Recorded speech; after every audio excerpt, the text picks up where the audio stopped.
Salut les sauvages. Avant de commencer ce vlog, je voulais tourner cette petite introduction. De 1, pour vous remercier parce que vous êtes de plus en plus nombreux à vous abonner à cette chaîne YouTube Bunker Sauvage. Là de mémoire, on a dépassé les 53 000 abonnés, donc merci beaucoup, ça me fait très plaisir. Et deuxième chose que je voulais dire, c'est que je vous ai parlé dans des précédentes vidéos d'un gros projet sur lequel je suis actuellement et qui me demande vraiment beaucoup d'énergie. Dans quelques temps, je vais vous en parler, rassurez-vous, je fais monter la hype, on va dire. C'est n'importe quoi, je pense que vous n'êtes pas prêts de deviner. Je serais curieux de voir dans les commentaires s'il y en a qui pensent avoir deviné de qu'est-ce que je suis en train de tramer. Je vous donne juste un indice, enfin plutôt un contre-indice, je vous dis ce que ce n'est pas. Ce n'est pas le gros Tour de France que j'avais prévu. C'est pas du tout ça, ce gros projet. C'est un gros projet, mais c'est pas celui-là, c'est pas le Tour de France, c'est autre chose. Ah, j'aimerais bien avoir vos avis dans les commentaires. Donc, ce que je voulais dire, c'est que ce gros projet me demande beaucoup de déplacements en dehors de mon bunker sauvage et donc de mon jardin. Et donc, c'est pour ça que je tourne cette vidéo, c'est pour vous dire tout simplement que cette série de vlogs là, qui a duré 14, 15 ou 16 vlogs, je sais pas combien en tout, autour du thème du jardin, risque de bientôt s'arrêter. Je sais qu'il y en a beaucoup qui les apprécient parce que on retrouvait ce côté vlog quotidien un peu comme au premier confinement où je sortais un vlog tous les jours. Ce gros truc sur lequel je suis actuellement fait que je suis beaucoup moins présent sur le jardin. Là j'ai encore 2-3 vlogs d'avance que je vais vous diffuser dans les quelques jours. Mais en gros c'est pour vous préparer psychologiquement à la fin proche. La fin proche des vlogs jardin. Pas de la chaîne Bunker Sauvage, pas de tout ça. On continue les randos, le trek, le bivouac, l'outdoor, le bushcraft, le survivalisme, bref, on continue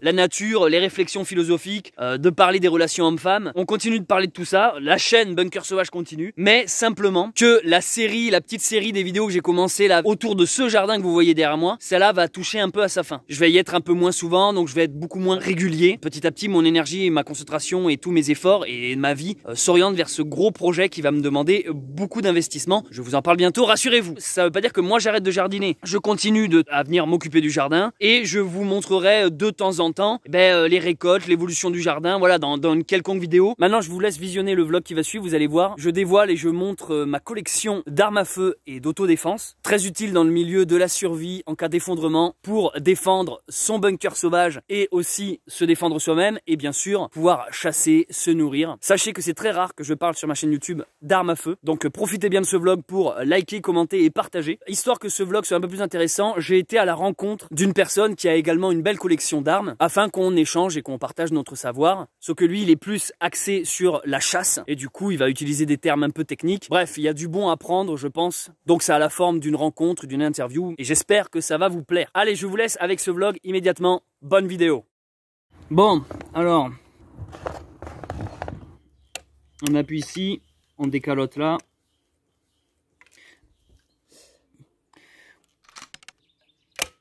Tu charges. Alors elle rigole pas quoi.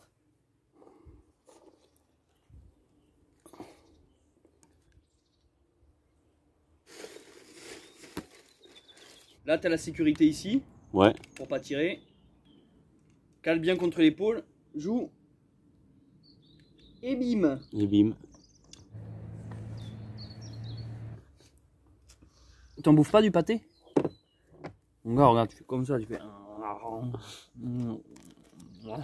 Ça c'est une croissance. Alors ça c'est arme de guerre. Arme de guerre. Non, là c'est même plus chasse quoi. Mais c'est pour chasser le sanglier. Alors qu'est-ce que t'en penses toi Ben, tant qu'on en parle? Si demain c'est la fin du monde et que t'as tous les gens des villes et des cités qui débarquent dans les campagnes, comment tu les accueilles toi? Oh, quand je les accueille. Oh, après ça. Attends, change pas mec. Non là t'es bleu mec, change pas. Parce que là il y a un teckel qui passe. À la tienne. Merci pour ton accueil Ben. De rien. Première étape, on sort le cornet de bif. Là on est dans la ruralité.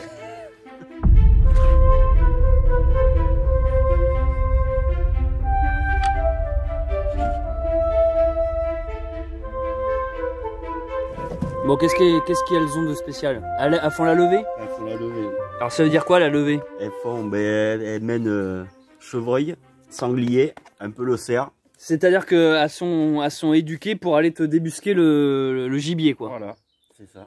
Et ça rentre dans les ronciers.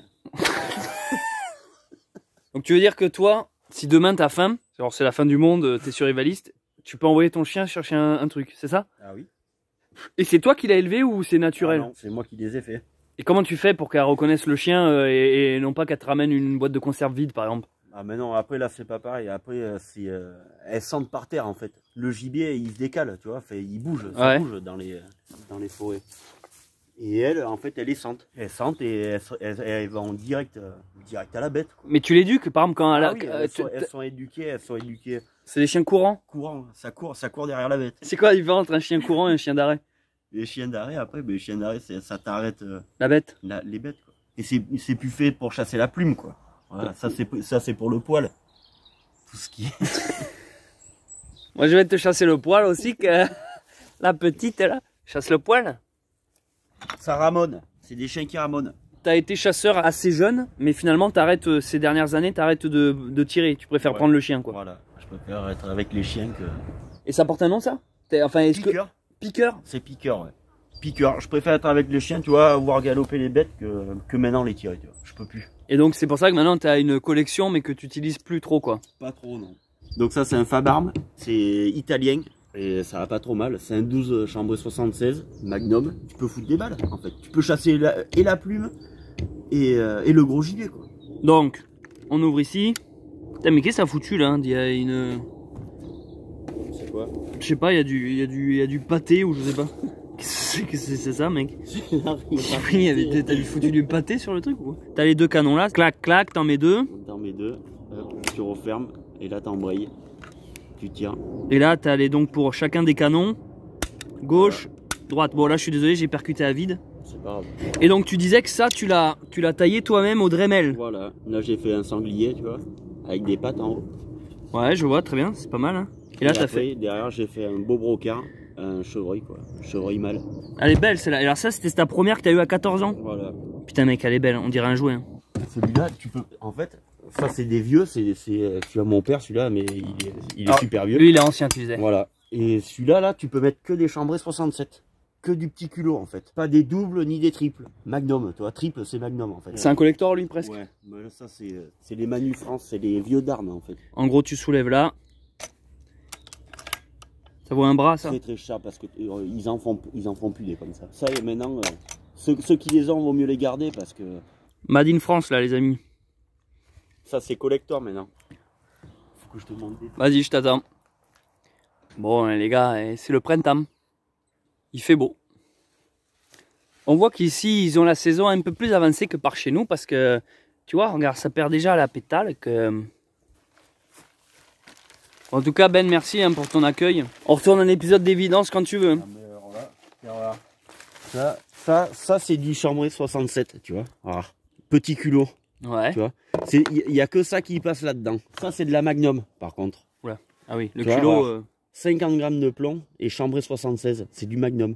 Et celui-là tu peux le tirer que dans un calibre 12, mais qui est chambré 76. Comme celui-là là, si tu mets ça dedans là, ben là t'éclates les canons là. C'est pas approuvé pour. Le truc il est pas résistant pour accueillir déjà la charge parce que c'est déjà éprouvé à 1370 bars en fait. La pression. Détonation. Ouais. Alors 1370 bars, c'est énorme. Ça claque quoi. Ouais, donc là ton canon il pète quoi. Ouais, ceux-là ouais, ils pètent. Les balles j'en ai pas parce que je chasse à la carabine. Donc, Ah si j'en ai eu. Ça c'est pour le sanglier. Pour mettre dans du 12. C'est une balle de 12 en fait. Ça fait du dégât. Ça fait moins de dégâts qu'une carabine. Mais déjà c'est pas mal. Après il y a encore d'autres trucs. Parce que le 1, tu vois, il y a certaines sociétés de chasse qui demandent à tirer les chevreuils avec du plomb. Oui d'accord. Donc le chevreuil tu peux le tirer avec du plomb que tu peux le tirer qu'avec du 1 ou du 2. Ouais, ok. Pas plus petit. C'est interdit. Ou alors après il y en a qui disent qu'à la balle quoi. Tu vois. Mais bon la balle c'est chaud tu vois. Un chevreuil à la balle ça court. Vaut mieux avoir un peu de plomb que ça écarte, tu vois, et que... Ça, c'est une Made in France en plus. C'est français, ouais. Vernet Caron. Et putain, elle est légère, celle-là, elle est excellente. Celle-là, mec, elle est putain... Ouais, mais après, ça, tu vois, ça, c'est vraiment pour chasser la plume. C'est un bécassier, je vais te dire pourquoi, parce que, regarde, déjà, par rapport au canon, ils ont les canons vraiment vraiment courts, tu vois. Ouais, ils sont courts. C'est des trucs qui font 20, qui font... ça fait 60, je crois que ça fait 61 ou 65. Mais c'est des fusils qui écartent, tu vois. Celui-là, là, c'est vraiment pour chasser la bécasse, en fait. Là tu vois, là, ici, là, le coup gauche, là, t'as quart choc. Et là, t'as plein choc. Ah, putain. Donc plein choc, c'est ce qui va écarter 3 fois plus Ouais. quand tu vas tirer. Et plein choc, ça serre, tu vois, et ça va écarter vraiment un peu loin. À 10 mètres, là, ça commence à écarter. Même un peu avant. Que là, à 10 mètres, là, ça serre encore. Moi, je tire le premier, je tire celui-là. Tu tires le canon du haut? Eh ouais, toujours. Ouais, moi aussi j'aurais tendance. Ah oui, parce Eh que tu veux ouais. dire que naturellement on aurait tendance à tirer lui et lui en second. Ah, mais normalement, c'est ça. Oui, Normalement, tu tires celui-là en premier et celui-là en second. ouais. Voilà. Mais toi, Et ouais, c'est chaud. Enfin, moi, je préfère celui-là, là. c'est le premier. Celui-là. Déjà, là, c'est 3 fois mieux. Ouais. Parce que déjà, tu peux le niquer en un coup, quoi. Je trouve que tu es plus précis en appuyant cette gâchette que cette gâchette, en fait. Parce qu'il faut pas oublier que quand tu tires, tu as tendance à baisser ton fusil aussi. Toujours prendre un peu plus haut, parce que quand tu tires, tu as toujours tendance à baisser. Quand tu appuies, tu vois, tu as toujours tendance à... Tac. Faut compenser. Moi, je lève toujours un peu. Parce que j'ai toujours tendance à baisser quand j'appuie. T'as déjà raté une cible? Non, ouais, plein de fois. Ah bah oui. Ah bah... Tout le gibier peut pas... Et tu racontais que vous êtes obligé derrière, vous êtes contrôlé, vous êtes obligé déjà de tirer. Par exemple, si vous êtes embauché pour aller juste faire du sanglier, c'est que le sanglier interdit de tirer autre. Et rien d'autre. Et vous devez ramasser les douilles et tout ça, et patati et patata. Ah oui. Bah oui, c'est normal. La fédération même nous a donné des poubelles dans chaque société, comme quoi on ramasse nos douilles et on leur jette, on les met dans la poubelle et après à la fin de saison on leur renvoie. Et après je sais pas ce qu'ils en font, ils doivent les refaire. Ou quand vous avez par exemple une bête, par exemple imagine tu as un sanglier, vous la partagez entre chasseurs mais vous donnez une bonne moitié aux paysans sur lesquels vous avez pris sur lesquels vous étiez sur le terrain. Ah oui, toujours. On donne aux paysans en fait en premier quoi. C'est obligé. Ah ouais? Ben ouais. Mais ça c'est partout pareil ou c'est que vous? Partout. En fait, ça dépend des sociétés. Il vous autorise à aller sur son terrain quoi. Et voilà, en fait, tu as des parcelles, c'est chez plusieurs paysans quand même, tu vois. Donc il faut signer en début de chasse. Tu vas faire le tour des propriétaires qui veulent bien chasser, voilà, donc ils signent. Et après ça, je crois que la signature, il y en a pour 5 ans, je crois. Bon, et en ce moment, on est en couvre-feu. C'est là au moment où on est au mois de mars. Là, la chasse, elle en est où? C'est fermé en ce moment? Donc le sanglier a été repoussé jusqu'à fin mars. Mais nous, on arrête. Et il y a plusieurs communes pareil. Parce que bon, il faut savoir laisser les bêtes aussi. Bon, on va se chercher la petite sœur que... Oui, t'as bouffé une pétale de prune. Bah oui, mais c'est une infusion, là, mec. Tu fouilles tes cales là-dedans? C'est pour les chiens. Il y a 6 kleps qui rentrent là-dedans? Les cyclettes. Voilà. Ils sont contents là-dedans? Pardon. Pour les amener. Allez. Hop. Hop. Ah oui, d'accord. Prêt pour partir. Là. Allez, non, je rigole. Ah non, mais là, pour les faire descendre maintenant. Donc ça, c'est à toi, tu disais? Yeah. Putain, elle est bien, mec. Ça, c'est quand même une vraie voiture de survivaliste. C'est pas ce genre de voiture de vieille fiotte là à côté. Oh, moi là, faut pas flipper. Oh, les bières. Elle est belle la France. Et ouais, on n'a plus le droit de manger à la cabane avec le Covid. On se soigne comme on peut. Putain, il est bien, mais attends, mais t'as une antenne, ça sert à quoi l'antenne là? T'as une CB là-dedans? C'est pour les colliers GPS en fait. Ah, parce qu'ils ont des colliers GPS maintenant, les chiens? Les chiens, ouais. Obligé. On laisse jamais un chien derrière. Ah ouais? Ah non. Et t'as une application sur le téléphone après, c'est quoi? Non, non, c'est une centrale. C'est une grosse centrale en fait. Et l'antenne que tu vois là, hop, tu branches à ta centrale. Ouais, je vois. Ça te récupère les chiens jusqu'à 25 km. Tu peux les recapter. Mais c'est exactement la même antenne que... tu vois ce que c'est les CB? Ouais. C'est les trucs des ouais, camionneurs. à peu près pareil. Ouais. Je vais te voir les colliers, tu vois. Ah mais ouais, mais attends, mais j'avais pas vu l'antenne, mec. Ah oui, d'accord. Et alors, ça roule bien ça? Ça consomme? Ah ouais? Tu sais que je fais un plein par semaine. Ah bah oui, 70 balles. Putain mec, ça rigole pas. À côté, je vois les roues de ma bagnole, mec. C'est une bicyclette, moi, à côté. Là, c'est 170 € le bonheur. Bah, elle est bien, ceci dit. Bah après, j'en ai pour un an, quoi. T'imagines toi, avant que le témoin ils arrivent. Est-ce que ça, c'est le genre de véhicule que tu te sers juste pour aller faire des courses? Si t'as besoin d'une baguette de pain, tu le prends? Non. C'est fou, ça consomme. Un truc de fou.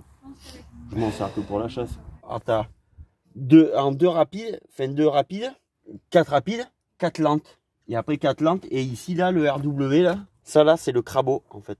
Ça sert à quoi, ça? Mais les crabots, en fait, c'est quand t'as une roue qui patine, ouais. Et bien l'autre, c'est en sens inverse. Donc tu ressors 3 fois mieux. T'as déjà été embourbé, toi? Ouais. Ah oui, jusqu'à là. Ah oui, d'accord. Ah oui.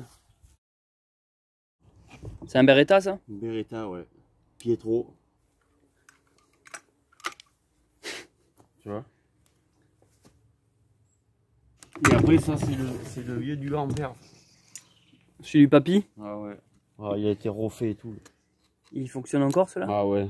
Mais sauf que ça t'arrache, quoi. Ça t'arrache les bras. Ouais, il repousse trop. Trop de recul? Ouais. Ah, c'est les vieux, hein, ça. Hein. Ah, mais t'es en train de le démonter là? Vas-y, remonte-le pour voir.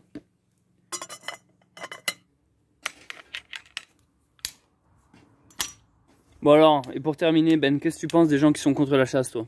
Non, bon. Toi, t'es pour ou contre la chasse? Contre la chasse. Non, je déconne. Mais pour, faut réguler. Faut réguler? Ouais, bien sûr. Tiens, commence à réguler la bière et... Permis, c'est 16 ans, je crois. 15 ou 16, je sais plus. Non, 15 ans, c'est santé. Ouais. Chasse accompagnée. De 14-15 ans, c'est chasse accompagnée. Et je crois que c'est 16 ans le permis de chasse. Et la première fois que t'as tué une bête, ça t'a pas rendu triste? Non. Mais non, parce que j'ai fait. Après, voilà. Après, tu dis pas tu tues une bête, mais. Ouais. Tu régules. Voilà. Faut se dire ça. Et qu'est-ce que tu penses de, par exemple, tu sais, il y a pas longtemps, il y a les chasseurs, ils ont tué un jeune de notre âge là. Ouais. Pour toi, c'est un abruti, tu disais tout à l'heure? Ah oui. Le tireur. Ah oui. Le tireur, c'est un abouti, ouais, carrément, parce que normalement, quand tu tires, enfin, Tu tires pas, tu tires. voilà, tu tires pas parce que ça bouge, quoi. Voilà, t'identifies. Combien de fois ça m'est arrivé, mon gars, de pas pouvoir tirer des bêtes parce que. Parce qu'il y avait un collègue devant. Pas ça, mais même pas ça, c'est que mal, quoi. Tu sentais. Tu vas pas tirer dans un buisson, quoi. Tu vois. S'il passe derrière, toi, tu vas pas tirer vraiment. Faut vraiment identifier la bête pour tirer.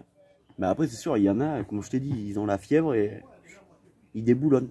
Mais bon, c'est vrai que des fois, ils auraient pu s'abstenir pour tirer, quoi. Est-ce que tu as déjà rencontré un chasseur sensible? C'est-à-dire, il tire et après il regrette d'avoir tué la bête. De remords d'avoir tué? Non. Non. Et est-ce que tu penses que le chasseur il voit le sanglier comme juste du pâté qui bouge, quoi? Non. Ah non. Il y en a, oui, mais il y en a d'autres, non. Il y en a qui chassent vraiment, mais déjà, il y en a qui chassent vraiment rien que pour le chien. Ils ont même pas de fusil, ils ont rien. C'est marcher derrière les chiens. Et... Après, c'est beau, hein, vraiment de localiser la bête, tu vois, dans des parcelles et tout. Bah, c'est vraiment joli. Déjà, à la chasse, moi, ce qui me plaît, c'est le matin, aller faire le pied. Tu fasses des chemins, en fait. Des chemins. Avec les chiens? Avec un chien. Un chien, il y a qu'un chien qui fait le pied. Faut vraiment que le chien soit chaud, quoi. Qu'il sente des passages qui ont déjà presque début de nuit ou alors début de matinée, quoi. Ouais, je comprends. Vers 3-4 heures du matin, quoi, tu vois. Tout frais, les bêtes, là, elles commencent à bouger, tu vois. Après, elles se recantonnent. Quand le soleil arrive, tu vois, elles se couchent Et là, c'est là que vous les débusquez, vous. Voilà. Et là, faut avoir un bon chien avec un bon nez, tu vois, pour bien trouver. Et ça, c'est rare. On appelle ça un chien de pied. On remarque, toi, c'est une forme de loup aussi, Ouais, le mais teckel. Non, nous, ça n'a rien à voir. Après, lui, ses chiens, ils font que ça. Que le sanglier. Ils se font des fois, les chiens, percutés par un sanglier? Ouais, ça arrive. Et par un chasseur? Non, ah, si. Non, mais oui, toi, t'es survivaliste, toi. Mais oui, t'es survivaliste, ça, c'est ma mère. Ça se met toujours sur le dos, les femmes, que ça veut caresser la tétine, que... Et après, là, ça veut une pension alimentaire, après. Tiens. Collier. Faudrait mettre ça sur la copine, que... Et central. Et il y a qui de l'autre côté? Il y a Gilbert. Allô, Gilbert, il est où, mon teckel? Mais non, ça c'est pas un taki, c'est une centrale pour, ah bon pour les colliers. Ça te dit... Ah d'accord, mais t'as quoi que ça fait? T'as une carte? Oh. J'ai même paumé, parce que dimanche... Quoi, il y a eu... il y a eu quoi, dimanche? T'étais bleu? Ah oui, t'as une carte, quoi. Putain, mais c'est précis. C'est une topo. C'est génial. J'ai toute la France. Ah. Putain, c'est génial. Après, j'ai Germanie, je sais pas si ça marche, mais Luxembourg et tout. C'est lequel que t'as allumé, là? C'est lui? Si, pareil. Donc là, si je me déplace, tu vois où je suis, quoi. Ah si, je l'ai. T'as Germanie? Ouais. Ah ouais, c'est la V3 Pro, putain, tu vois. Mais je le découvre. Ah. Ah, elle est là. Hop. Ah, le chien. Putain, ici, génial. il est assis. Ben, il est assis parce qu'il bouge Oui, pas, quoi. Il est assis parce qu'il est entre le pâté et la bière, le chien. Bon, mais c'est bien les chiens. Et pourquoi des femelles? Un mâle trop hargneux? Ouais, non, c'est... Faut faire une femelle, ça chasse plus vite déjà. Et à 6 mois, elles sont déclarées. Ça se laisse plus facilement dominer la femelle, j'ai remarqué que... Eh bien écoute, merci Ben. On va aller bouffer maintenant au bord de l'eau. Merci. Merci poto.